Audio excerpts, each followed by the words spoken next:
very good evening, ladies and gentlemen, and a very warm welcome to all of you at ET Now Presents India Mart Leaders of Tomorrow Regional Awards 2013. Over the last 4 years, this has become the most significant platform for Indian SMEs, and a testimony to that is the participation for the awards this year. We've received over 1 lakh nominations from SMEs all over the country.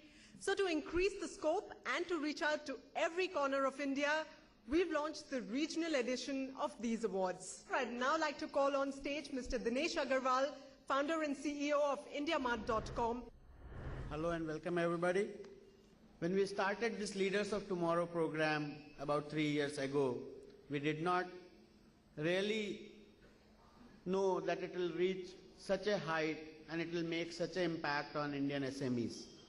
Within 3 years, we have reached over 100,000 plus nominations this year for Leaders of Tomorrow from the SMEs all over India. One of the important things, we at IndiaMart come from the internet background, and you guys have seen over the last 10-15 years how internet has come and conquered the whole world in terms of technology, in terms of communication, in terms of entertainment. And I would urge each one of you to make sure that this technology is very, very important for your business and make you the best use of it, because the mobile internet will be the true convergence that will happen, and probably we are the only generation who is going to see it. Thank you very much. It's now time to introduce all of you to our chief guest tonight. Please put your hands together for the Executive Vice Chairman of Fortis Healthcare, Mr. Shivinder Mohan Singh.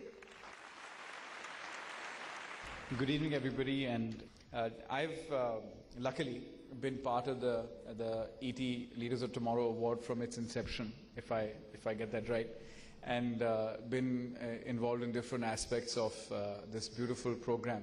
Congratulations to everybody who's here, everybody who's participating.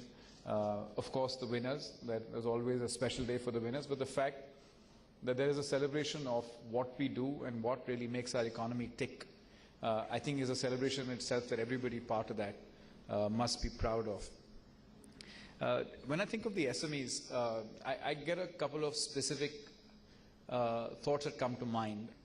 Nobody wakes up one morning and has time, resource, capability, and an idea that's going to become $1 billion business.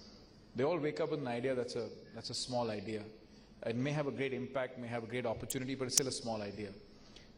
Every single thing. If you look at the .com space, it's probably easier to look at that. Sharing photographs on Android phones or sharing chat messages with WhatsApp. They're all small ideas. They're not very big ideas. But they can transform into very, very massive programs and innovations. The guy who made Angry Birds probably wasn't thinking of it being $1 billion enterprise. Probably was thinking about making a cute game with birds that he hoped would be able to sell. And what happened after that is probably history. Facebook, we've seen the movie as well. What started off with Facebook was not a great idea that envisaged 1 billion people on Facebook. It was a college campus, hopefully getting a couple of 100 students to talk to each other. And then you realize that your idea is actually much more powerful than you imagine, and you snowball with it, or you lose and drop the ball depending on how you go along. So I think the fact that small-scale enterprise actually is the beginning of creating a pipeline of entrepreneurs is probably its biggest potential. The fact of MSME is, if you're not small today, you really cannot be big tomorrow. And therefore, the potential of whatever we do today to be bigger and greater tomorrow, either in our hands or the next hands, is actually a great idea. And therefore, anything that you do today in any sector, whether you believe that it has potential to grow or not, is a $1 billion idea at some point in time. So that's some thoughts that I had that I want to share. And once again, I want to thank everybody here for being patient, and thank the organizers for having me here today for this wonderful occasion. Thank you. I'd like to start with what Mr. Agarwal was saying about mobile internet penetration in India. While it has been increasing and a lot of young startups are taking to it, do you think traditional SMEs need to change the way they think? Mobile brings me only 3 things: quick, easy, and scary. It's obviously very quick, 24 hours a day. You need to respond to your emails, you need to respond to your SMS, you need to respond to your would-be customers, employees as quickly as possible.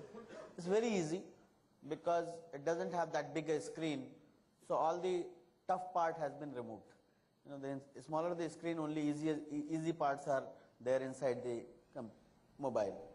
And third is very scary because if you do not, because of the social media, the convergence, if you do not respond to your customer, if you do not respond to your employees, it can play havoc.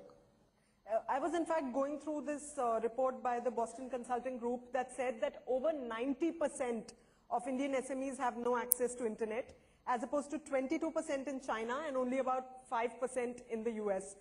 Mr. Singh, what do you think Indian SMEs can do to leverage technology better without sort of spending too much on it? My sense is that I think any business today that is not leveraging technology or taking a call of its own business vis-a-vis what's happening in the technology space is probably going to get more and more isolated going forward.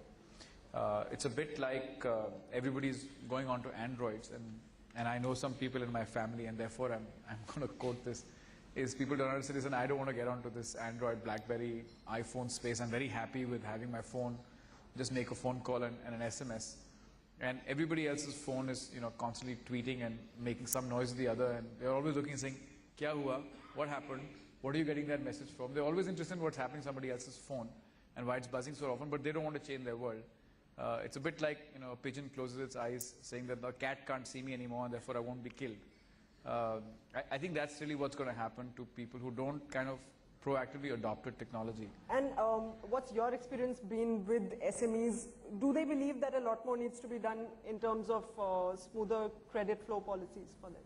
I think credit has been a biggest challenge for SMEs.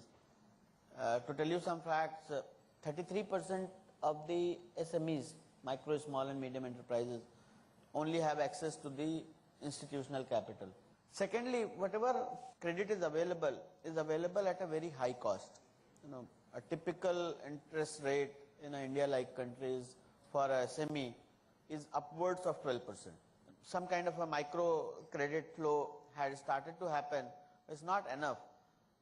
There is some kind of a VC angel activity has started to happen, but they have done some job, you know, not that they have not done any job. MSME department have done some job, but it's not enough. Thank you so much, both of you, for your insightful ideas.